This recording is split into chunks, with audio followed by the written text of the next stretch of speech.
Il fait beau, il fait chaud, on est en ce moment ici à Saint-Léonard et c'est pas pour jouer au baseball, au tennis, se baigner, on est plutôt là pour visiter une caverne.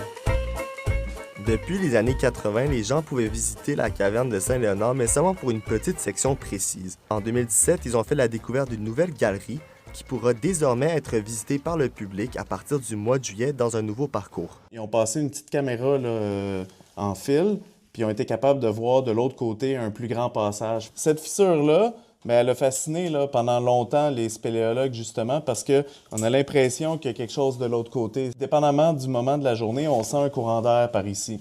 Fait que pour les spéléologues, un courant d'air, c'est souvent un signe que la grotte elle va continuer plus loin. Qu'est-ce qu'on ferait pas pour l'info, hein? Et c'est un phénomène un peu spécial qu'on appelle le glaciotectonisme. Donc ça, c'est vraiment unique à la caverne de Saint-Léonard. Les couches n'ont pas toutes la même réaction à la friction. Les couches du dessus ont glissé plus que les autres et ont refermé la caverne, ce qui fait qu'on a une caverne et non juste un trou dans le sol. Vous voyez le gros pic ici? Là? Bam, bam.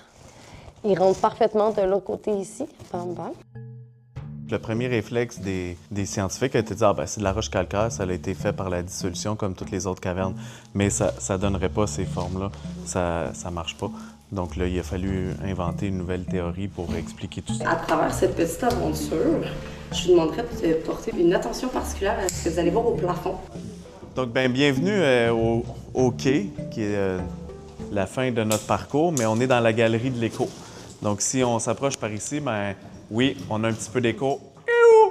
Normalement, pour venir ici, là, il fallait venir en kayak, mais ça continue là, quand même loin la caverne. As-tu déjà été jusqu'au bout complètement de la caverne? Oui, j'ai déjà été jusqu'au bout là, pour aller voir un petit peu. Donc, ce kayak-là, il était dans l'eau. Puis ensuite, le niveau de l'eau a commencé à diminuer, puis là, le kayak est resté coincé dans la roche.